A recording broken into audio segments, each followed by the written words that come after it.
pasar acá. Muchas gracias, se me había olvidado. Ahí mencionar también de que este taller, ya, al igual que el resto, siempre se van subiendo a YouTube, así que va a estar disponible también para que más adelante también lo quieran compartir, lo quieran profundizar más en detalle. ¿Ya? En este contexto, el día de hoy vamos a hablar sobre, se va a hablar sobre seguridad, ¿ya? Pero antes de ello, ¿ya?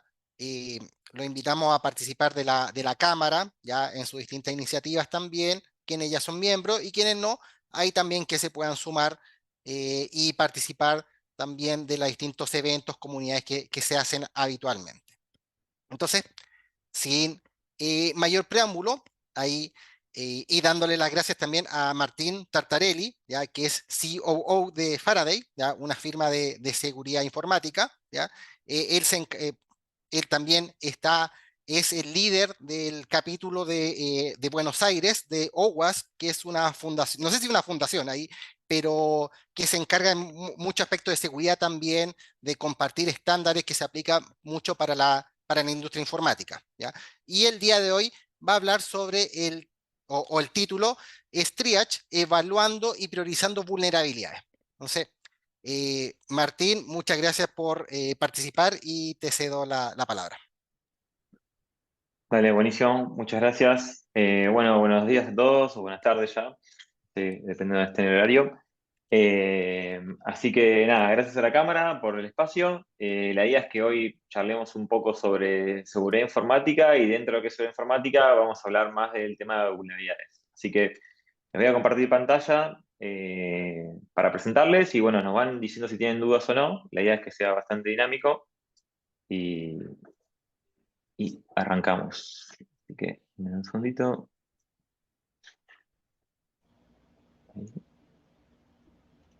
Ahí. ¿Estoy compartiendo pantalla? Ahí, ahí todavía se está apareciendo la pantalla de que se está intentando compartir. Todavía no carga. No, sí. Vuelta.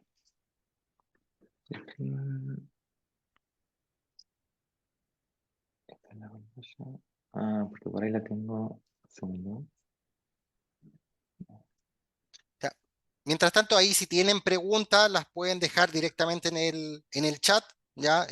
Cualquier cosa ahí las podemos hacer durante la presentación y algunas también las dejaremos al final, ¿ya? Cualquier cosa ahí también, ahí de lo que pueda compartir Martín, ahí también pueden preguntarlo. Y ahí está ya para Ahí empezar. va. Ahí se ve perfecto. Genial. Ahí pongo slideshow. Así. ¿Ese Ahí sí. bien? Ahí está. Sí, Genial. gracias. Buenísimo. Bueno, mi nombre es Martín. Trabajo en Faraday. Faraday es una empresa de seguridad ofensiva hace ya varios años. Y nosotros lo que nos dedicamos es justamente dentro de lo que es la seguridad informática a todo lo que es ataques, por alguna forma decir. Así que un poco lo que voy a estar hablando hoy es de cómo se evalúan y cómo se priorizan vulnerabilidades. De vulnerabilidades voy a explicar un poco lo que es, algunas muy básicas, y después qué recomendamos nosotros y cómo gestionarlas. Así que la agenda va a ser un poco esta que está acá. Vamos a hablar un poco de introducción a la problemática, de lo que son vulnerabilidades en sí de seguridad informática, los modelos de madurez que existen en eso, algunos errores comunes que cometen las empresas al querer gestionar vulnerabilidades de manera escalable, digamos, y la importancia de evaluar y priorizarlas. Así que eso es un poco lo que vamos a revisar el día de hoy. Entonces, ¿qué es una vulnerabilidad? La vulnerabilidad es una cualidad o un estado que uno está expuesto a que pueda ser atacado o dañado, digamos. Eso es lo que se conoce como vulnerabilidad en sí. Es cuando uno es vulnerable, puede ser tanto física o emocionalmente, y ese mismo concepto se usa en el mundo digital, digamos. Entonces, cuando hablamos de vulnerabilidad, pero en el mundo de la gestión de vulnerabilidades en la seguridad informática, se conoce que es una debilidad que puede ser explotada dentro del software y eso puede generar una amenaza, digamos. Entonces, en ese marco, una vulnerabilidad se conoce como una superficie de ataque, digamos. Hay sistemas que tienen ciertas vulnerabilidades que permiten que un atacante pueda ingresar o pueda comprometer información confidencial o la disponibilidad, etc. Generalmente se conoce como confidencialidad, disponibilidad e integridad a las cosas digitales que queremos proteger. Y esos tienen vulnerabilidades, digamos. Entonces, lo que uno busca es cómo gestionarlas para evitar que uno pueda explotar eso y tomar provecho. Entonces, si uno lo quiere llevar a algo más diario, digamos, al día de hoy, ustedes por ahí pueden ver que si usan Windows, por ejemplo, en sus máquinas les aparecen cosas así, como el Windows Update, o que está trabajando con parches, o que tenés una actualización disponible, o no solo Windows, por ahí Java, dice que hay una versión nueva y requiere actualizarse. Entonces, dentro de lo que es la evolución del software, uno tiene distintas actualizaciones. Algunas son porque el software tiene pequeñas correcciones y otras son porque son vulnerables a ciertos ataques. Entonces, los proveedores de software lo que hacen es generar parches o generar actualizaciones que corrigen esas fallas, digamos.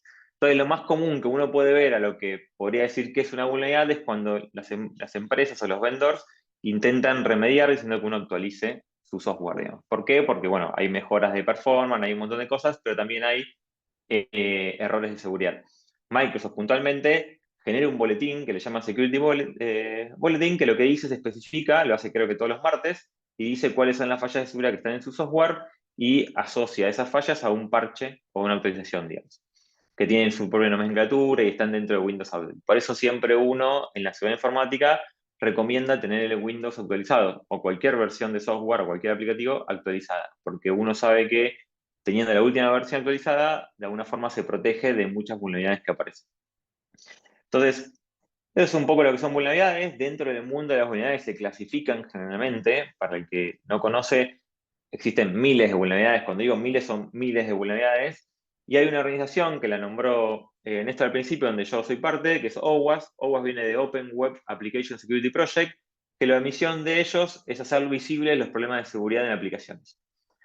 Entonces, OWASP, uno de sus proyectos que tiene, porque tiene varios, es hacer su top 10. Lo hace cada 3 años, el último es el de 2021, donde reúne a muchas organizaciones, Mitre, que es el que organiza los CVEs, digamos, y a empresas como Microsoft, Google, etcétera, para poder armar esto. Y una forma de lo que uno tiene es decir, bueno, las 10 vulnerabilidades más conocidas o más utilizadas dentro de Internet. Entonces uno acá puede ver un ejemplo cuando hablamos de cómo gestionar esto, ¿no? Cómo gestionar vulnerabilidades. Entonces, el top 10 más conocido son problemas de acceso. Si uno lo mira, es, bueno, accesos que se pueden corromper, errores de encriptografía, inyecciones. Inyecciones hace muchos años estuvo mucho tiempo en el primer lugar. Fue el top 10 uno casi por más de 4 o 5 ediciones. El concepto de inyección es cuando uno puede inyectar código, sea JavaScript, o sea SQL, o sea XML, cualquier tipo de inyección de código entra en esa categoría. Problemas de diseño, problemas de misconfiguraciones, es decir, cuando alguien configura algo de una manera no correcta y permite que otra gente pueda tomar provecho de eso. Problema con componentes que son vulnerables o que no están actualizados. Errores de autenticación o cómo identifico una persona, es otro problema muy común. Integridad, cómo monitoreo y cómo lo digo las cosas. Si uno sí ve su camino. Entonces, estas son vulnerabilidades. Lo que suele pasar es que en las empresas el top 10 está muy presente siempre. Y no solo que está muy presente, hay muchas vulnerabilidades dentro de ese top 10. Por decir un ejemplo, hay empresas que tienen problemas de actualizaciones en sus componentes. Cuando hablamos de componentes, podemos decir un servidor, un sistema operativo, una librería, un middleware, pueden ser varios componentes dentro del medio, y por ahí tienen cientos de esos. Por ahí tienen cientos de vulnerabilidades de inyección. Por ahí tienen cientos de vulnerabilidades de inyección de cross-site scripting, ¿sí? O problemas de autenticación. No es que manejan una, sino que manejan cientos de ellas. Entonces la problemática es, ¿cómo hago yo para gestionar eso de una manera correcta, digamos? ¿Cómo yo como empresa puedo empezar a abordar la remediación de muchas vulnerabilidades sabiendo el orden más correcto? Es decir, no es lo mismo arreglar una que es mucho más crítica que arreglar una que por ahí no puede tener impacto. Y eso es un poco lo que queremos identificar hoy. OWASP ayuda un poco, porque tener el top 10 nos dice un poco que es una vulnerabilidad muy conocida o no sofisticada, pero hay un montón más de variables que son las que vamos a ver, que nos van a decir cómo priorizarlas. Entonces, cuando hablamos de vulnerabilidades, que lo que contaba recién, que es una falla puntual, una inyección de SQL, una inyección de cross-site scripting, o una inyección de comandos, o cualquiera de las que nombré recién, en las empresas se habla de gestión de vulnerabilidades. La gestión de vulnerabilidades es justamente la práctica cíclica de identificar, clasificar, priorizar, remediar y mitigar las vulnerabilidades del software. Eso lo que busca es justamente que sea un proceso continuo, que lo que hace es de alguna forma clasificarlas, priorizar para arreglarlas y, bueno, y tratar de remediarlas o fixarlas. Hay empresas que lo tienen muy estandarizado esto y lo hacen todo el tiempo, como Microsoft o otros que sacan todas las semanas parches, actualizaciones o boletines, y hay otras empresas que no, que lidian con este problema. BM es un acrónimo de Bull Management. Bull Management no es una evaluación de vulnerabilidades, muchas veces se conoce como la evaluación de vulnerabilidades, que es el proceso de que escaneo, identifico cuántas vulnerabilidades puedo tener, no quiere decir que yo las gestione. Hay muchas empresas que confunden la gestión, que es la práctica cíclica de identificarlos y remediarlas, con el hago scans, o me escaneo o evalúo las vulnerabilidades de mis cosas. Uno puede evaluarse, pero si no cumple todo el proceso, no está gestionándolas.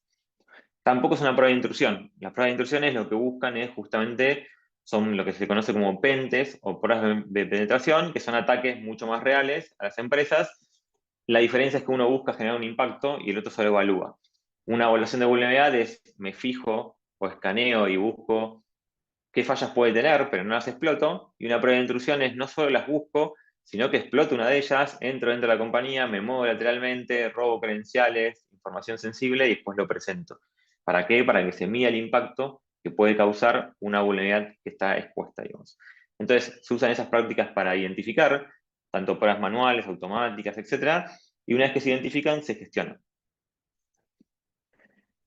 En el estándar en general hay un calendario de detección general de las empresas, o sea, cada una usa algunas, pero siempre hay un estándar para esto. Entonces, lo que se sabe es que las vulnerabilidades van apareciendo todos los días, el que se dedica a seguridad, todos los días hay vulnerabilidades nuevas. Literalmente, todos los días salen nuevas vulnerabilidades. Y uno las está viendo todo el tiempo y las empresas también saben de esto. Entonces, las evaluaciones que hacen son periódicas, no es que las hacen una sola vez, sino que van avanzando. Entonces, con el correr de los años, esto fue evolucionando. Primero se arrancaba con algo que se conocía un Pentest anual, que básicamente es una vez al año, contrato un proveedor que me audite, digamos, y me diga qué fallas encuentro para arreglarlos. Esto, por ejemplo, está regulado por el Banco Central para empresas fintech, está regulado por IPA para empresas de salud, y hay un montón de regulaciones para los que son de pagos como PCI, que te obligan a que una vez al año vos hagas un Pentest. Hay regulaciones que hacen eso. Hizo lo mismo, etc. Luego se evolucionó y empezaron a hacerlo por trimestrales, digamos. Hacer assessment trimestrales porque sabían que la tecnología antes no cambiaba tanto y hoy cambia mucho más seguido, entonces la foto que teníamos en un momento del año ya no nos servía. Eso después fue evolucionando, se convirtió de trimestrales a mensuales y eso después evolucionó más y siguió avanzando. ¿Por qué siguió avanzando? Porque cuando hacíamos este esquema de calendarios mensuales, trimestrales o anuales, era como algo así. Era una foto de ese momento. Es decir, cuando un proveedor venía e intentaba detectar todas las vulnerabilidades que podía, lo intentaba ese día y a esa hora. ¿Qué quiere decir esto? Quiere decir que si yo, por ejemplo, quiero auditar una empresa y voy a probar de que no sea vulnerable a ataques de password spray, por decir una técnica de ataque que se conoce, o de brute force, yo voy a probar a hacer un password spray, no sé, un lunes X a la mañana. Por ahí ese lunes había 10 servidores apagados y a la tarde se encendieron, digamos. Entonces, generalmente cuando haces una prueba, es una foto de ese momento. Yo en ese momento hice una prueba y la empresa o la infraestructura de la cual estoy probando o la aplicación respondió de cierta manera. No quiere decir que media hora después haya un release, uno, dos o tres releases, y eso cambie, digamos. Entonces, generalmente lo que empezaba a pasar con los que eran mensuales, cuatrimestrales o anuales, sirven, pero hoy son un complemento. Hoy requerimos de esos como base para poder compartir en regulaciones y hacer un compliance, pero las empresas son conscientes que eso no es suficiente y empiezan a hacer algo mucho más periódico, digamos, porque necesitan vivir el tiempo real. Para que tengan una idea, empresas como Booking, Mercado Libre, Despegar, etcétera, hacen 40 deploy por día en producción, tanto constantemente tocando producción. No es que es una vez al día, lo hacen en tiempo real prácticamente. Entonces, el pensar en algo que voy a evaluarme una vez al año ya pierde sentido, digamos. Lo tenemos que hacer porque hay entes que nos regulan y tenemos que contratar proveedores, pero nosotros internamente podemos estar todo el tiempo monitoreándonos para ver si algo quedó expuesto. Entonces eso me empezó a evolucionar y empezó avanzando con conceptos como los que hoy existen, que se llama continuous scanning o continuous pentesting, que es decir, el concepto de penetration test o de pruebas de intrusión, hacerlo de manera continua, todas las semanas, todos los días, no importa en qué momento, digamos. Bug Bounty, que son programas de recompensa, donde le dan una recompensa a cualquier persona en el mundo que les encuentre una falla y se las reporte de manera ética. Entonces los premian para que todo el tiempo los puedan probar y si encuentran algo se lo haga una divulgación responsable, que es como se llama. Después hay también, eso se sigue usando y hay programas que manejan eso. Y también hay boletines de seguridad, hay patching que se comunican, hay empresas que todos los jueves sacan boletines, todos los martes, hay monitoreos de seguridad continuo, es decir, como el monitoreo de continuo es como cuando uno usa una herramienta que controla todo el tiempo el espacio en disco, que es muy, para ahí hay herramientas conocidas donde uno está acostumbrado a decir, bueno, quiero medir el uptime de un servicio, quiero medir el uptime de que el disco no se llene, quiero medir el uptime de un servidor que esté vivo, eso es un monitoreo continuo, digamos. Bueno, existen los mismos a nivel seguridad. Quiero medir todos los días o cada 10 minutos que alguien no pueda entrar a mi sistema con usuario admin, password admin. Es algo muy común, digamos. Hay veces pasa que se nos escapa una configuración, el usuario es admin, la password es admin. Bueno, ¿cómo podemos probar eso? ¿Podemos hacer un script o una herramienta que todo el tiempo esté validando que no existe ese usuario? O de que no se publique cierta información sensible en Internet, un repositorio de código, etcétera, es lo que son las prácticas que se conocen como monitoreo de seguridad continua. Es cuando las empresas no solo van al marco regulatorio, sino que empiezan a identificar constantemente. Entonces, esto lo que empieza a pasar es que se convierte en un mundo súper fascinante, porque ya no es algo de una sola vez, es algo que pasa constantemente. Y para los que nos dedicamos a seguridad, nos resulta increíble esto, es como descubrir un mundo porque decimos, bueno, estamos todos los días lidiando con fallas en el software. Cada vez hay más software, entonces quiere decir que cada vez hay más fallas. Y si todo eso tiene un impacto importante, se convierte como en un mundo súper desafiante. Ahora, ¿esto pasa en la vida real? Porque todo esto existe, sí, existe y pasa, digamos. Entonces, si uno se va a, nos vamos por un poco a la historia o para atrás, son las 10 brechas de seguridad que hackearon más grandes, digamos. Entonces uno se pone en eso, ve que Yahoo lo hackearon y tuvo una brecha de seguridad de información de 3 billones, Facebook lo mismo, 533 millones, MySpace hace mucho tiempo de 360 millones de cuentas, el grupo de hoteles Marriott 323 millones en el 2018, LinkedIn también, Equifax robaron también datos, eh, Target también, Capital One, en todos hubo brechas, hubo ataques y lograron comprometer información, digamos.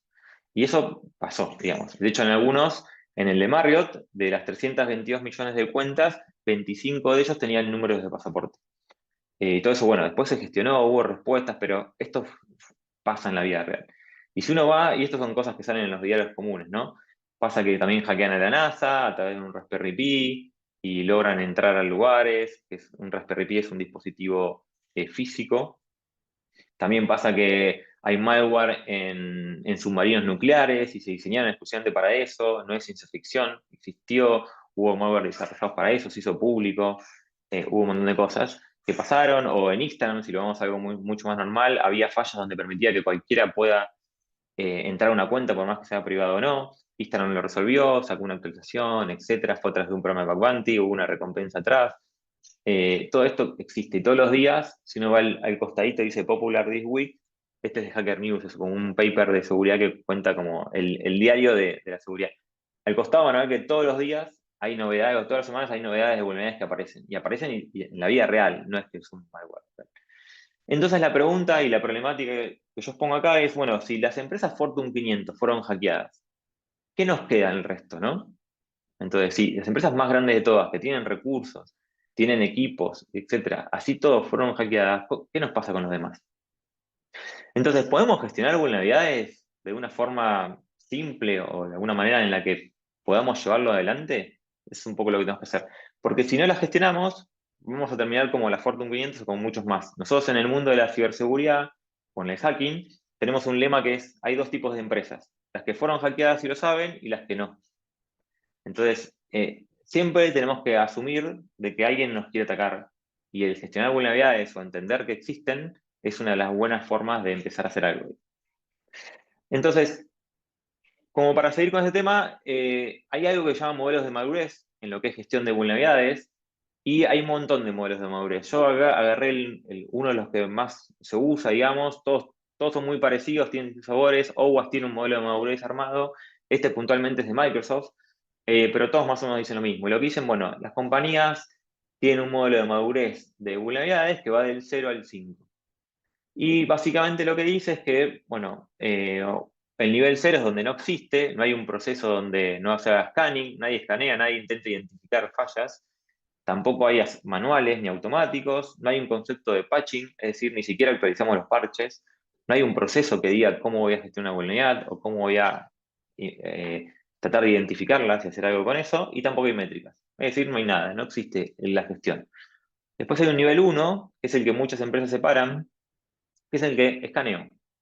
Es decir, tengo una solución que hace un Vulnerability Management, compro Nessus, compro Kunetic, compro Nmap, uso alguna herramienta de scan, pero lo único que hago es escanear. Hago algo manual, medio ad hoc, tengo un patching rudimentario, es decir, bueno, actualizo cuando algo deja andar, pero si anda no lo toco, pero hay algo ahí, pero es muy básico. Tengo un proceso que dice que tengo que tener una herramienta que escanee y arreglar por ahí lo más crítico, y tengo una métrica que lo que me debe decir es, ¿hago scan o no hago scan? Pero básicamente el nivel 1 es, empiezo a escanear y identificar problemas. Nada más.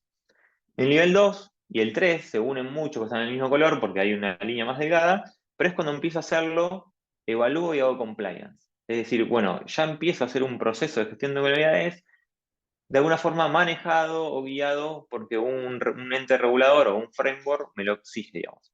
Sea PCI, IPA, SOX, Banco Central, hay un montón. Todas esas normativas que nombré obligan a tener una prueba de gestión de vulnerabilidades y un proceso de gestión de vulnerabilidades. Entonces muchos empiezan por eso a empezar a tenerlos. Empiezan a hacer scanning ya scheduleados, es decir, no lo hago cuando tengo ganas, sino que se tengo un criterio para escanear, cuatrimestral, etcétera. Depende de quién, algunos ya lo exigen. Por ejemplo, PCI obliga que sea cuatrimestral como mínimo, digamos. Entonces ya algunos entes reguladores te empiezan a hacer esto. Ya empiezan a tener un ciclo de vida de parches, es decir, bueno, todos los meses se empieza a aplicar parches, o cada 2 meses, o algo así, para tener una idea. Meta o Facebook todos los jueves actualiza, otras empresas todos tienen semanales de parches, si son críticos en el momento. No existe el no actualizo porque se puede romper algo. Los parches se actualizan. Y después empieza a ver métricas, digamos, pequeñas, pero ya empieza a ver. Y el 3 es un poco la evolución de ese, donde se empiezan a fijar, ya empieza a hablar de esto que un poco se habló yo, ¿no? De lo que es el análisis y la priorización. Ya se empieza a priorizar, se empieza a poner un foco basado en el riesgo, se empieza a armar escáner con análisis en priorización, se empieza a hacer un patching también basado en priorización, y se empieza a hacer métricas de tendencias, emergencias y procesos mucho más armados. ¿Por qué pasa esto? Porque cuando uno empieza a escanear con mucho más frecuencia, se empieza a encontrar con mucho más problemas. Entonces no es que podemos arreglar todo. Para que ustedes tengan una idea, en mi experiencia, una empresa grande, multinacional, tiene alrededor de 1800 criticals, o sea, problemas que te pueden atacar, unas 8000 high y o sea, pueden manejar hasta 1 millón de vulnerabilidades, empresas grandes. No manejan 100, no manejan 1000, manejan cientos de miles. Empresas medianas manejan miles. Sí, pero el problema de vulnerabilidades a gran escala hoy es un tema. ¿Por qué? Porque si uno tiene una falla en un Tomcat o en un Office 365 o en una tecnología particular y esa empresa tiene alrededor de 100.000 servidores o 100.000 microservicios, tiene 100.000 problemas. Después arreglarlo en forma automatizada es otro tema, pero manejan cientos, miles o cientos de miles de vulnerabilidades. Entonces, cuando empieza a pasar eso, elevo mi modelo de madurez a hacerlo mucho más periódico, empezamos a hablar de priorizar, porque no podemos arreglar todo de una sola vez. Y cuando pasamos a nivel 4 y nivel 5, ya se empieza a hablar más en el concepto de seguridad ofensiva, conceptos de gestión de ataques, ya no solo en el riesgo, sino en el foco de cómo me van a atacar o la amenaza que tengo. Ya no hago solo un escáner, sino hago multiple threat vector, es decir, uso varios vectores para poder escanear y los priorizo. Ya empiezo a solo hacer patching, pero separo los assets críticos, es decir, no es lo mismo parchar la máquina que está en mi casa que el servidor que maneja la información sensible de la compañía. Son assets diferentes, entonces empieza a haber también un concepto de riesgo en los assets. Ya empieza a haber métricas basadas, etc. Y lo mismo el nivel 5. El mismo más o menos concepto, pero ya en líneas de negocio. Es donde empiezo a separar en, bueno, líneas de negocio, cuáles son más importantes y voy aplicando todo eso. Y ya empieza a aparecer lo que se llama continuous patching. Se actualizan automáticamente. Todas las tecnologías, Linux, Microsoft, la mayoría de todos los sistemas operativos tienen el concepto, tienen herramientas, ¿no? Se llaman update desatendidos. Es decir, se pueden actualizar automáticamente, sin intervención humana. Se configura y listo. Las empresas más modernas lo tienen así. No hay un sysadmin o alguien que le pida a un sistema que se actualice. hay algo que se llama, uno hace install unattended update en Linux o en Mac, eso también existe, y uno lo que le dice es actualizate solo. Eso es cuando están en niveles de madurez mucho más maduros, donde saben que su tecnología es robusta. Entonces, un poco son los modelos madurez. Nosotros lo que hacemos cuando tratamos de querer meternos en este proceso, cualquiera de ustedes quiere empezar a tener un proceso de gestión de vulnerabilidades, tiene que tratar de ser honesto y ubicarse en un nivel. Y una vez que se ubican en su nivel, van a ver qué es lo que tienen que hacer para ir al próximo, digamos. Y ir saltando de modelo. Lo pueden hacer solo, lo pueden hacer leyendo en Google, con videos o con un proveedor, digamos. Pero básicamente todos buscan un poco esto. Si ven otros modelos de madurez de vulnerabilidades, hablan de lo básico a lo automático, a lo del riesgo, a la priorización, etc. Entonces, lo que marco ahí es que básicamente todos hablan de una priorización efectiva, porque sabemos que mientras más subimos de niveles, más vamos a escalar, más problemas vamos a tener. Ahora, lo que suele pasar es cuando muchas empresas lo tratan de implementar, en mi experiencia, nos llaman para ayudarlos a implementar un proceso escalable de gestión de vulnerabilidades, es que fallan, digamos. Entonces, yo un poco lo que intenté identificar en esta charla es, bueno, ¿por qué suelen fallar muchas empresas cuando intentan implementar un modelo de gestión de vulnerabilidades? Y nombré 4, básicamente, algunos errores, creo que son 4. Son errores comunes, pueden haber miles, pero yo trato de identificar los 4 que más suelen pasar, por el cual uno trata o uno falla cuando intenta subir de madurez. El primero es no estar alineado con el negocio. Básicamente es, uno cuando quiere implementar esto, lo que necesita es conocer el valor de la empresa para poder entender qué seguridad aporta en eso. Entonces, solucionar problemas solo por solucionarlos se pierde un poco de credibilidad. Es decir, che, hay que aplicar este parche. ¿Para qué? No, es un equipo que es un intranet que no lo usa nadie. Bueno, por ahí voy a arreglar muchos problemas, pero no tiene ningún sentido. Tiene el problema de que pierde credibilidad y cuando hay algo crítico, por ahí se toma el mismo concepto. Alinear los objetivos del negocio con la gestión de vulnerabilidades es algo primordial. Lo primero que uno tiene que hacer es tratar de buscar al top management y entender que los objetivos del negocio están muy de la mano con la gestión de vulnerabilidades, porque yo voy a priorizar en base al negocio, de alguna forma. Entonces, eso es uno de los principales problemas. A veces intentamos solo resolver sin estar alineado con el negocio. El segundo es centrarse solo en los escáneres, y esto es algo que hacen muchas empresas. Las herramientas de scan son una buena forma de identificar las fallas conocidas, de hecho necesitamos de ellas, pero es el comienzo. Son las herramientas que nos empiezan a mostrar qué problemas tiene nuestra tecnología. Pero no tienen ningún contexto para saber cómo manejar eso escalable. Ellos van y muestran problemas.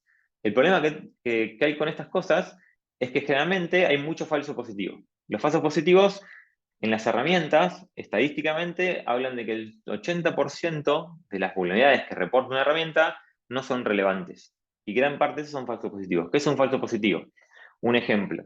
Un escáner quiere detectar si tu versión es vulnerable sabiendo el header, qué versión tenés de ASP, por ejemplo, y cuando va y pregunta si la versión de ASP es 3, y como el servidor le devuelve un 200, que es un código HTTP que es OK, la herramienta cree que le devolvió un OK, que sí, soy una versión 3. Entonces te dice que es vulnerable. Y por ahí es mentira, es porque solo el servidor devuelve 200 siempre. O averigua, o prueba prueba un header particular de web y le devuelve un 200. Entonces dice, sí, es vulnerable. Como que busca siempre, el 200 es como un OK siempre en el código HTTP, y él prueba distintas cosas la herramienta y mientras le devuelve 200 se va a decir, ah, sí, entonces es vulnerable. Bueno, y se confunde. Porque es una herramienta, está perfecto que pase eso, digamos, no hay mucha forma de hacerlo. Lo que suele pasar es que los falsos positivos terminan embarrando los procesos de gestión, porque nos terminan dando un montón de vulnerabilidades que después en lo relevante no termina siendo lo primero que hay que atacar. Entonces, es importante, es el comienzo, pero centrarse en ellos suele ser un problema porque terminamos como con muchos problemas que después no sabemos cuál atacar. Aparecen cientos de vulnerabilidades que para ahí las que tenemos que arreglar de verdad terminan siendo, no sé, 50, por decir algo. El tercero es no considerar el impacto de la explotación. Es decir, cada vulnerabilidad es una falla, digamos, esa vulnerabilidad, pero la falla puede explotarse como no. Hay empresas o hay software que entienden que tienen un error en su tecnología, pero no quiere decir que se explote, digamos. O a veces la explotación es muy difícil, tienen que darse ciertas condiciones para que pase. Entonces, la misma vulnerabilidad en dos lugares diferentes puede tener un resultado muy distinto. O sea, por dar un ejemplo, una vulnerabilidad de SQL injection, o que es una inyección de comandos en la base de datos, no es lo mismo que explote esa vulnerabilidad en una base de datos que hay transacciones o datos de las personas o datos de tarjeta de crédito, o datos de saldos, o datos de seguros, datos de salud, no es lo mismo que explote esa vulnerabilidad que la base de datos sea de mascotas o de perritos y haya fotos de ellos, digamos, o de, no sé, avatares, digamos. O sea, es la misma vulnerabilidad, pero en lugares diferentes. Entonces, uno de los problemas que el escáner o el que identifica la vulnerabilidad dice, es un SQL injection. El CVSS scoring, que es lo que lo clasifica como scoring de vulnerabilidades, ya hay un estándar para eso, dice que un SQL injection es un high. Entonces son todos high SQL injection, pero yo tengo que entender el contexto de que no es lo mismo esa vulnerabilidad en un lugar que en otro. Considerar el impacto de la explotación es súper importante para gestionar eso. Entonces uno lo que tiene que saber es qué es lo que está protegiendo, y es necesario saberlo. ¿Qué estoy protegiendo acá? ¿Información sensible de la empresa, de las personas, de quién? Para entender qué control tengo que hacer y para entender cómo responder ante eso. Y el último común es intentar arreglar todos los high y critical. Generalmente cuando uno hace bull management existe un estándar donde uno le pone a una vulnerabilidad low, medium, high y critical. Y generalmente esa severidad te dice qué tipo de vulnerabilidad es. Muchos intentan ir por todos los high, por todos los critical. Está perfecto en empresas por ahí chicas, en las que el umbral o el manejo de esas vulnerabilidades no es muy grande, es lo ideal, digamos. Pero cuando lo queremos llevar a niveles de madurez muy altos, donde escala, en empresas grandes es algo casi imposible, digamos, crear arreglar todos los high. ¿Por qué? Porque cuando son muchos, uno tiene que empezar a segmentar. O sea, ok, yo tengo un segmento que me dice low, medium, critical y high, pero ¿qué pasa cuando tengo 8000 critical? Los 8000 son igual de críticos y tengo 10.000 high. O sea, tiene que haber ahí un segmento. Entonces llega un momento donde esa severidad empieza a limitarnos, no nos da toda la información que tenemos. Y ahí es donde empezamos a hablar de priorizar. CVSS es el Common Vulnerability Score System, que es el sistema que escorea a las vulnerabilidades y es lo más utilizado y está perfecto. Para mí hay que usarlo, pero tiene sus fallas. Existen varios casos donde corregir hallazgos más de 5 o 7 para ahí es una pérdida de tiempo y hace que otros vectores de ataque tengan mayor riesgo. CVSS clasifica en números, más de 5 te obligan a arreglarlo, generalmente es un medium y se va a un 7 con un high hasta un 9 o un 10. Ese es el más alto. Normas como PCI, ISO, IPA y la mayoría de los reguladores te dicen que más de 5 en CVSS tenés que arreglarlo sí o sí. Lo que suele pasar a eso es que está bueno como un inicio, pero a veces puede haber un low que es más crítico que un 7. ¿Cómo podemos saber de eso? Entonces, lo que dice ahí justamente en la última parte, evaluar el contexto es lo que muchos buscamos mejorar al CVSS, o lo que muchos buscamos desde la seguridad, mejorar a los sistemas de gestión de vulnerabilidades. Es cómo le podemos dar contexto a las plataformas de gestión de vulnerabilidades para que puedan priorizar mejor.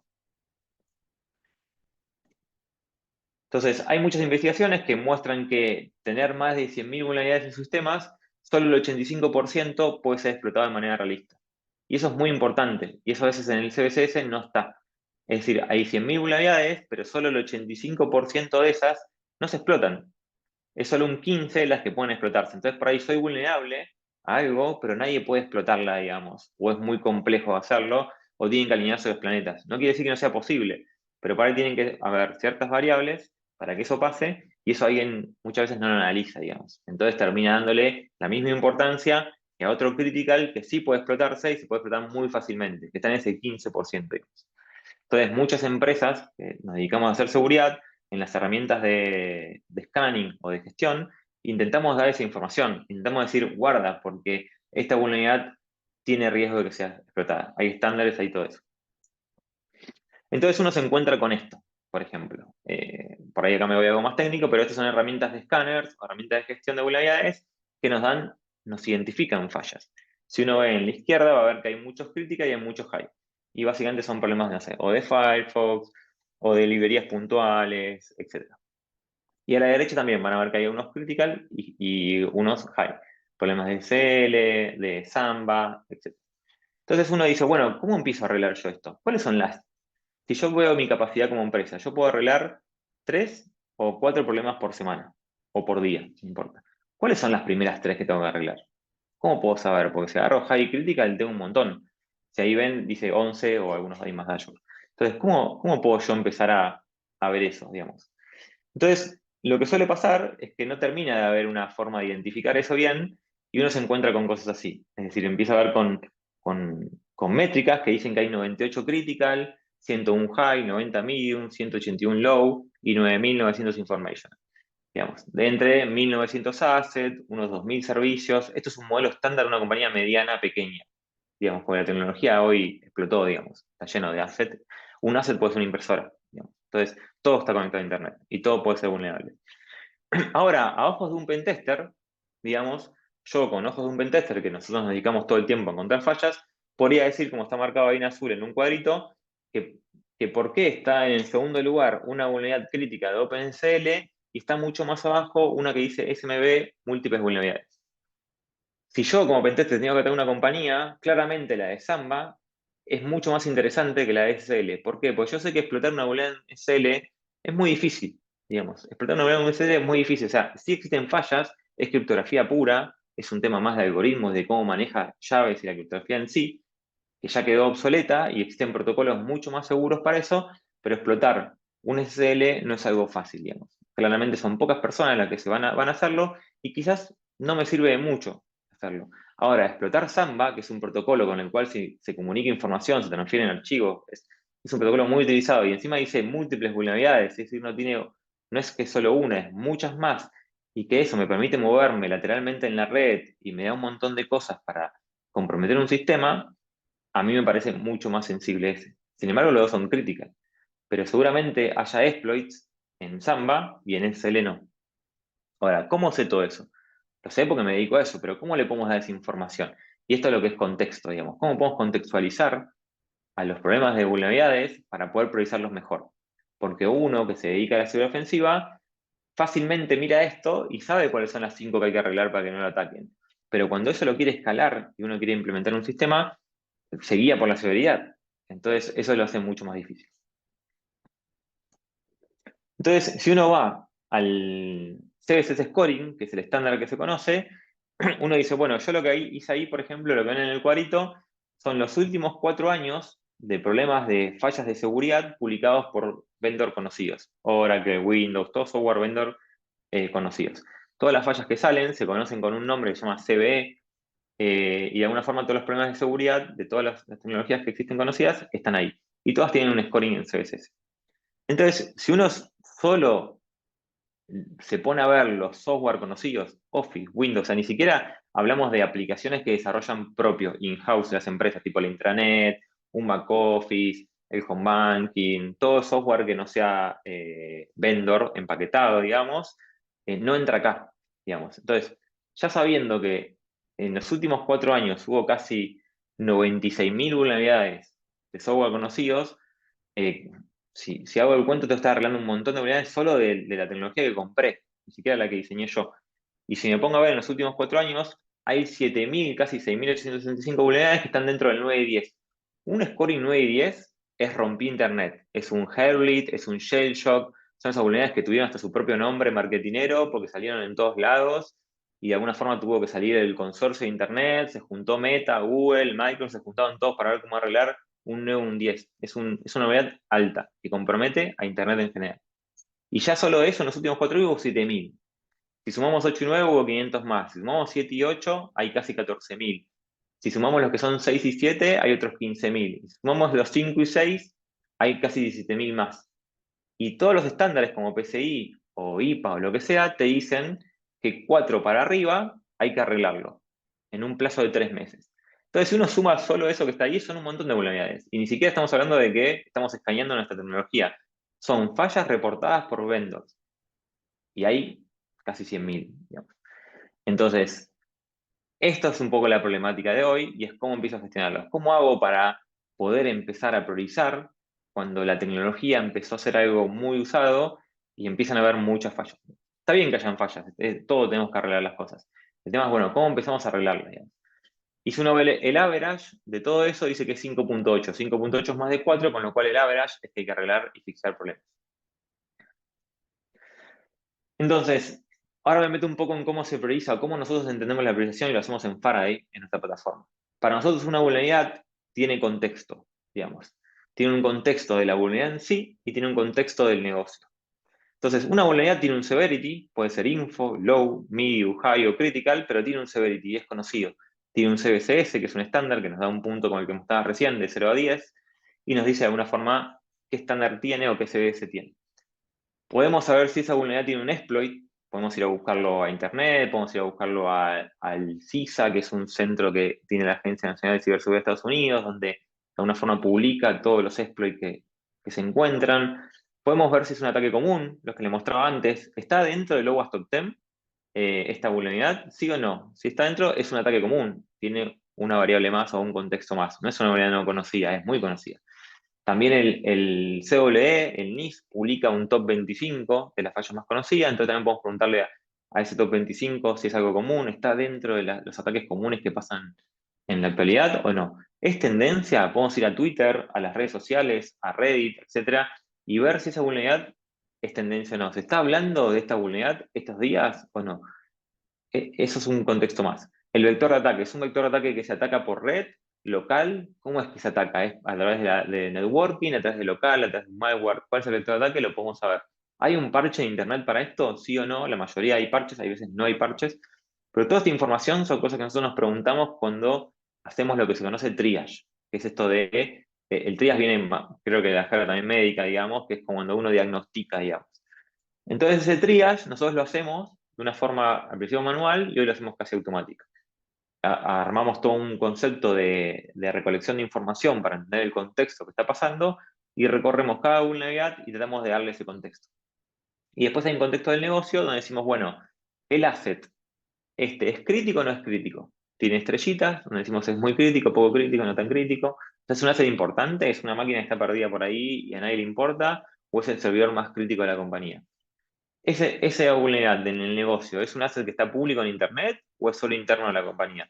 ¿Cómo podemos saberlo? Bueno, fácil. Las IP públicas están reguladas, todos sabemos cuál es una IP pública, cuál es una IP privada. Tranquilamente podríamos ver qué IP corresponde a esa vulnerabilidad y saber si es pública o no. ¿Hay una remediación para esto en el negocio? Es decir, ¿hay recursos para poder aplicar ese parche o no? Lo podríamos saber también. Entonces, si unimos el contexto del negocio con el contexto de la vulnerabilidad, podemos sacar lo que se llama scoring, digamos, o scoring de riesgo. Y eso es lo que buscamos hacer al momento de evaluar o previsar vulnerabilidades.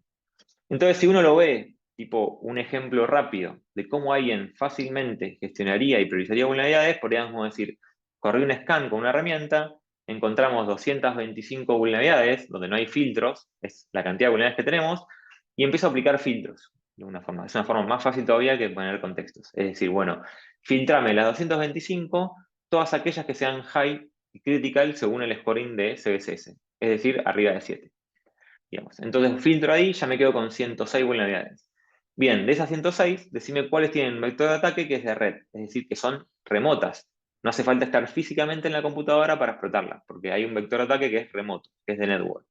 Entonces, filtrame aquellas, me quedan 64. Un ataque de red es mucho más peligroso que un ataque local, porque por ahí alguien tiene que entrar físicamente a un data center, o tiene que estar físicamente en la máquina. Entonces, los ataques de red se consideran un poquito más riesgosos, digamos, porque puede estar en China o en cualquier lugar. Entonces, filtrame aquellos que son de red. Ya me quedan 64. De ahí, filtrame aquellos que impacten en un buteo, en un kernel o en algún componente crítico de mi sistema, digamos. Y ahí ya me quedan 47. Y esas 47, decime cuáles tienen un exploit que sea público. Y por ahí de todas esas 47, hay solo 9 que tienen un exploit. Y es decir, que hay forma de explotarlo, que es público, con lo cual cualquiera podría descargárselo y probar, podrían estar jugando con eso, etc. Entonces, esas 9 son las que nosotros le decimos highest risk. Y son las que se tienen que arreglar ya. Esto es lo que se conoce básicamente un proceso de gestión de vulnerabilidades priorizado o basado en riesgo. Es donde yo no puedo arreglar en estas próximas 48 horas o semana 225 vulnerabilidades, pero sí puedo arreglar 9. Ahora, lo importante es saber cuáles 9 debo arreglar, digamos. La forma de priorizar es la que nos dice cómo. Entonces, si uno hace un resumen, el triage lo que busca hacer es buscar una severidad técnica usando los escáneres, escuchamos qué dicen ellos, si es high, medium o low, usando el filtro de CBCS, que es un estándar que existe. Después le sumamos amenazas, bueno, esto tiene un exploit, está dentro de la lista del OWASP Top 10, está dentro de la lista del top 25 de las conocidas, es un CVE caliente, está en Twitter hablándose de esto, en alguna red social. ¿Cuál es el EPCS, que es el scoring de una forma tentativo, ¿no? Es algo muy nuevo, salió en el pasado. El Promotional Score si no existe un exploit, te dice qué tan posible o qué tan potencial de que un exploit exista, digamos. Básicamente lo desarrolló el FIRST. El FIRST es el CERT nacional, es el Centro de Respuesta ante Incidentes a nivel internacional, y ellos hacen muchos estándares como estos. Entonces, bueno, el EPCS, el que me dice qué tan potencial es que existe un exploit más adelante, porque ahora no hay. ¿Qué número me da? Es muy probable que exista un exploit de futuro, ¿no? Sí, no. Todo esto va a ponderar y le va a dar un peso al contexto. Y después voy a preguntar qué tan importante es el asset. ¿Está dentro de un workspace importante? ¿Es un asset importante? ¿La IP es externa? ¿Es pública? ¿Cuál es el vector? ¿Es de red o es local? Y de alguna forma, teniendo todo esto, empiezo a tener un scoring. Es como hacemos ese triage y llegamos a esas 9 que hay que arreglar. Si uno lo ve de otra manera, es lo mismo. Nosotros lo que hicimos en Faraday, con la plataforma, es generamos algo que se llama Faraday Enrichment, que lo que hace es alimentarse de CISA. CISA lo que hace CISA es el quien aprueba y de alguna forma lista los exploits conocidos. Entonces ahí podemos ir y preguntar si ese exploit existe o no, si hay un exploit de Internet, es de la Agencia Nacional de Ciberseguridad de Estados Unidos. La NVD es la National Vulnerability Database, que es la base de datos de todas las vulnerabilidades que hay en Internet. Entonces, y Twitter es una forma puede ser Twitter o otra red social, pero son orígenes donde yo voy, me traigo todos los exploits que hay, todas las vulnerabilidades que existen, de qué se está hablando a nivel de vulnerabilidades, sumo a mi equipo de Red Team, es decir, mi equipo de consultoría que está todos los días hackeando, también de alguna forma enriquece ese módulo, sumo reglas y me fijo qué cosas son duplicadas, etcétera, pero empiezo a enriquecer con inteligencia los orígenes de una vulnerabilidad para que cuando vengan las vulnerabilidades y entren al proceso, el triage aplique esto que hablábamos recién. La severidad técnica, las amenazas, si es conocido o no, y el impacto en el asset. Para que después cuando se remedie, podamos ofrecerle un parche, si hay un parche en Internet, suele estar, una regla o filtrado para poder arreglarlo, o una knowledge base, links de referencia que dicen cómo atacar o remediar esa vulnerabilidad. Pero de alguna forma es la forma en la que uno hace triage o evalúa vulnerabilidades de una forma mucho más automática que estar leyendo algo muy puntual. Entonces uno lo vería así, digamos. Yo acá lo muestro con una plataforma que nosotros desarrollamos, pero existen más de una de esas. Pero lo que uno ve es muchas vulnerabilidades con una severidad que dice critical, low, y si se fijan, van a encontrar un risk score que está acá en el medio que dice 91, que es el riesgo que está basado con ese triage, donde tomó varias cosas y fíjense que le aplica un tag que dice hay un exploit disponible, hay un parche disponible, y de alguna forma le va enriqueciendo para poder darle un score. Y si ven, las 91 a veces no se coinciden con la criticidad. Van a encontrarse que un high y un critical tiene un score 91, pero también hay unos low, que por ahí uno nadie los arregla, pero que también tienen una severidad alta y hay que arreglarlos. Por ahí para un atacante es más importante que arreglen estos que arreglar todos los high. ¿Por qué? Porque hay exploits que son disponibles, hay parches, o sea, es fácil de arreglarlo, y quiere decir que si un exploit disponible se puede explotar. Y por ahí la explotación, si bien no es tan crítica, ya es un punto o un vector de entrada. Ya estoy dentro, ya tengo algo, es cuestión de seguir. A veces uno llega con un low y después explota un high y después un critical y así entra. Generalmente cuando uno compró una compañía, no explota una sola vulnerabilidad, explota varias. Pero siempre busca un vector para ingresar o un vector de ataque. Los malware hacen lo mismo, buscan un vector de ataque, solo que es una forma de ataque automatizada, programada, digamos. Pero así es como uno empezaría a usar herramientas de gestión de vulnerabilidades, donde recolecta todas las vulnerabilidades en un solo lugar, en una plataforma, las clasifica, y nosotros lo que buscamos es poder darle un contexto para poder priorizarlas y gestionarlas. Entonces, si uno ordena por risk score, de alguna forma tiene un orden mucho más lógico que acomodar solo por severidad. Igual una aclaración, hay casos donde por ahí son pocas vulnerabilidades que con solo el severity alcanza, hay casos donde hablamos de muchas vulnerabilidades. Fíjense que en este screenshot que yo hice es la página 1 de 600 páginas, digamos. Entonces, ya solo navegar todas las críticas que hay pueden ser un montón. Y también en la final columna ven que está el CVS scoring, digamos. Y a veces se coincide que es un 9.8 y el risk score es alto también. Tienes el máximo y a veces no se coincide, digamos. Depende el contexto o la ponderación que le dio a cada variable. Y para cerrar, y después si quieren voy a hacer las preguntas que quieran, unas conclusiones. Las vulnerabilidades son las puertas de entrada a través de las cuales se manifiestan las amenazas, es decir, siempre hay amenazas en una compañía, pero la forma de manifestar esa amenaza es a través de una vulnerabilidad. O sea, la amenaza es que, no sé, por llevarlo a un terreno no tan digital, digamos, es que se prenda fuego un data center, pero la forma de manifestarse es que existe una vulnerabilidad, es que por ahí no haya un matafuego, no haya control de temperatura, bueno, todo eso es que es vulnerable al data center, pero la amenaza es una amenaza en sí, las vulnerabilidades son las formas que se pueden manifestar que esa amenaza suceda. El escaneo de vulnerabilidad sin remediación tiene poco valor, para mí es algo que hay que mejorar, lo veo en muchas compañías que escanean, pero no arreglan, entonces la realidad es que tiene poco valor o arreglan solo aquellas que sin un criterio lógico, digamos, es el camino a escanear, porque tengo que identificarlas primero, pero para mí todo proceso tiene que venir con una remediación detrás. Las vulnerabilidades necesitan de remediación, se tienen que priorizar y en función de cuáles representan el riesgo es como uno debería ser inmediato o no. Los profesionales de la seguridad necesitan un proceso que les permita mantenerse al tanto de las nuevas vulnerabilidades para que puedan corregirlas y ser más efectivos. Esto es más para los que nos dedicamos a seguridad. Muchas veces pasa que la seguridad a nivel ciberseguridad cambia todos los días. Es algo que si uno se quiere dedicar a seguridad informática, tiene que asumir que va a estar de alguna forma actualizándose diariamente. Mantenerse al tanto de lo nuevo que sale es algo casi mandatorio para los profesionales de seguridad. ¿Por qué? Porque es lo que les va a permitir poder justamente después hacer un triage correcto. Todos los años se publican técnicas de ataque nuevas, vulnerabilidades nuevas, aparecen tecnologías nuevas. Imagínense que hace, no sé, 10 años atrás, podría decir menos, pero digo un ejemplo, 5 años atrás, no hablábamos de Web 3.0, no hablábamos de blockchain, no hablábamos de cripto.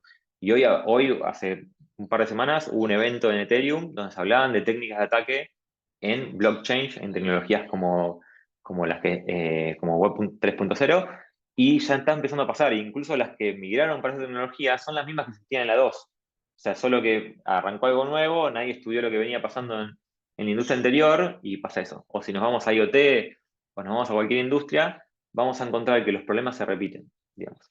Entonces, siempre hay que estar al día, digamos. Y si nos vamos a lo que pasa ahora con inteligencia artificial, ya empieza a haber ataques o técnicas de ataques sobre inteligencia artificial, sobre hardware hacking.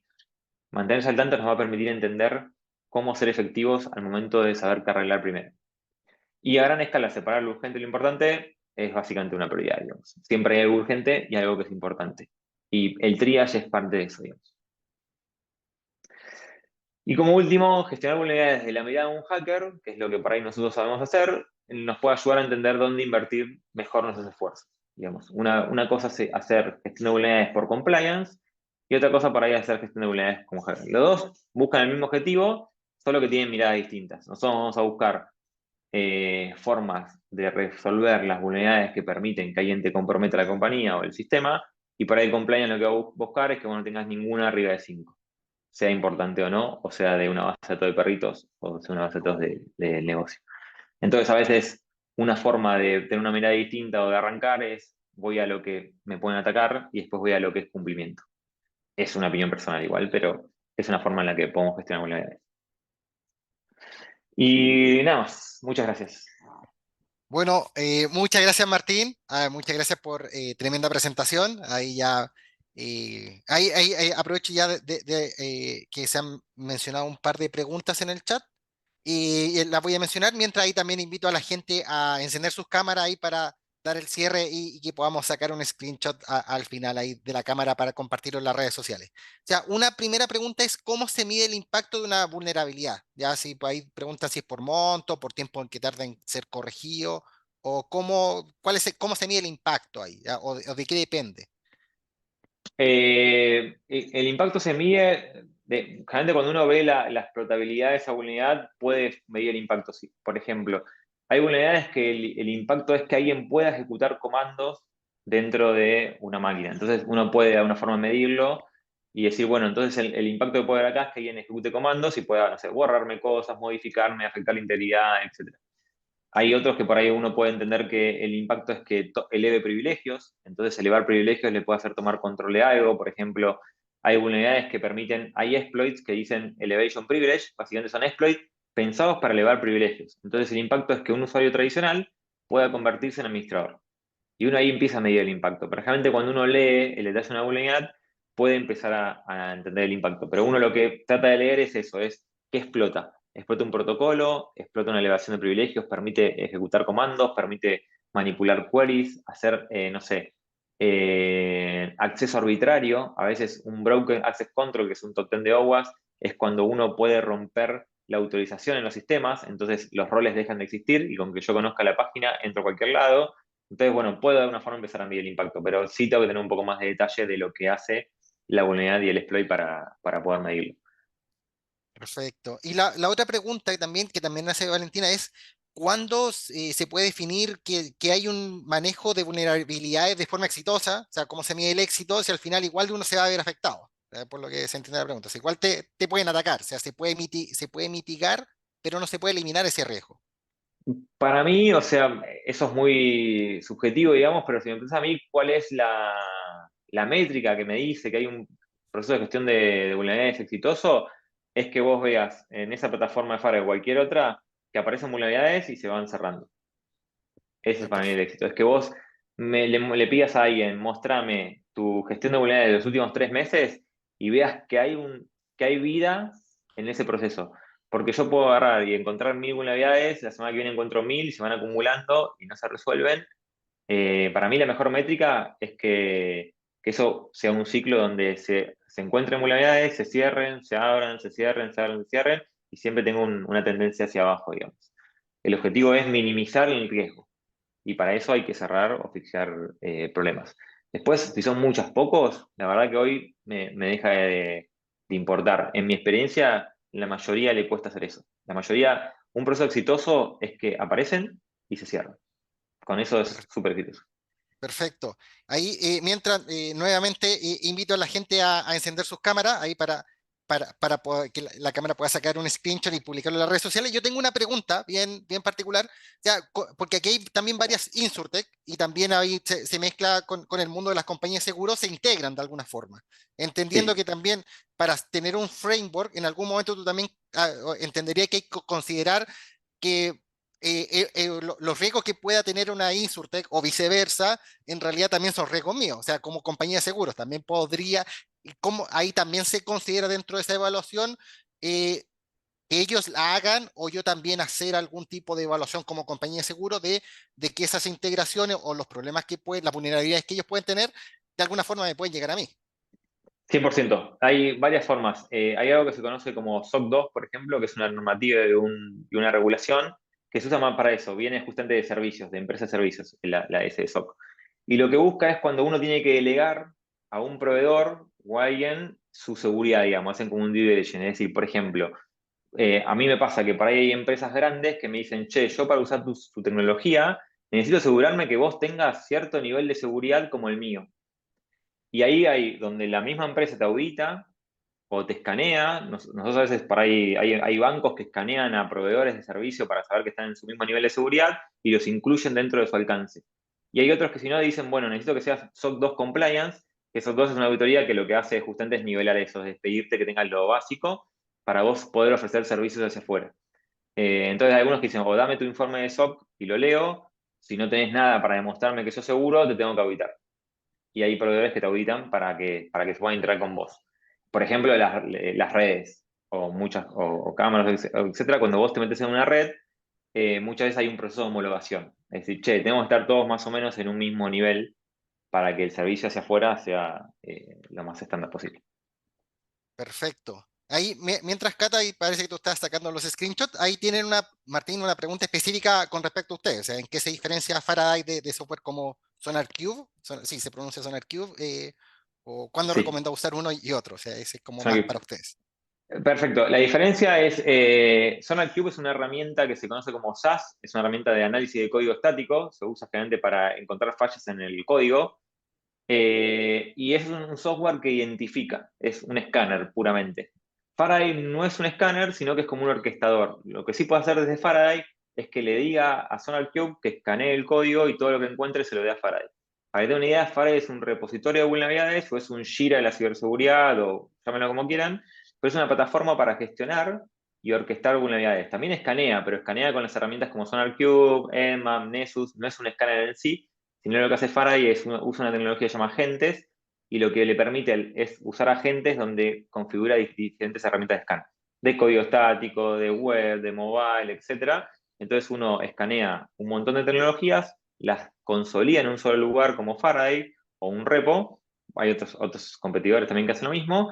Y al tener todo en un solo lugar, las empiezas a gestionar. En Faraday puedes etiquetar, ponerle close, open, priorizarlas, darle criticidad con estrellitas a un asset, todo lo que por ahí un escáner no tiene, digamos. Entonces, el escáner, su función es escanear e identificar. El de Faraday es más que escaneen las herramientas, yo las gestiono, te digo, tiene un schedule, dice escanea todos los lunes. Es quien de alguna forma orquesta todo ese proceso, digamos, de gestión de vulnerabilidades. SonarQube es una herramienta puntual que es muy buena, la recomiendo, y es para código, análisis de código estático, tanto de calidad como de seguridad. Perfecto. O sea, ahí, Jonathan parece que había hecho esa Se pregunta, así que ahí, complementan, digamos. muchas gracias. Sí, ahí está. Para Y y bueno, necesita ahí de están herramientas compartiendo externas. también precisamente en el chat más información. Y también les dejo en el chat también el link a la evaluación de este taller y la evaluación para nosotros también que nos sirva para la información para los siguientes talleres, ¿ya? Para saber qué es lo Sí, que quieren. aclaro Así que, una cosa Cata, sobre la encuesta. La encuesta es totalmente anónima, sí, así que si ustedes necesitan que sepamos quiénes son, les pedimos que por favor nos lo aclaren, porque a veces dicen, yo tengo un contacto para un taller y no sabemos quiénes son". Entonces, les pedimos que por favor, si necesitan que sepamos quiénes son, nos aclaren ahí en los comentarios. perfecto. Muchas gracias, Cata. Y no sé si ahí está, confírmame si ahí ya con las cámaras encendidas y está, ¿cómo? Ahí no. Te mutean, ya estamos. Ah, perfecto, ya estamos. Así que darle las gracias a todos. Martín, muchísimas gracias por la enorme presentación. Ahí nos quedó más claro, mucho tanto para la gente más técnica como yo, también para todo el resto también, que nos puede servir bastante para temas de vulnerabilidad, que es bastante crítico. Siempre abordamos la seguridad siempre cuando ya sucede el problema, no Total. cuando deberíamos prepararnos. Así que ha sido bastante interesante. Le agradecemos a todos por estar acá. Ahí recuerden, en un par de días más debería ya estar en YouTube el video completo de esta sesión, de este taller, para que lo puedan ver y también lo vamos a compartir en las distintas redes sociales. Así que muchísimas gracias a todos por su tiempo. Que tengan una excelente jornada y una excelente semana. Así que nos veremos en el siguiente Muchísimas taller. gracias a vos también, Néstor. Muchas Gracias, gracias, que estén bien. Martín. Muchas gracias a todos por A el tiempo. todos. Hasta luego.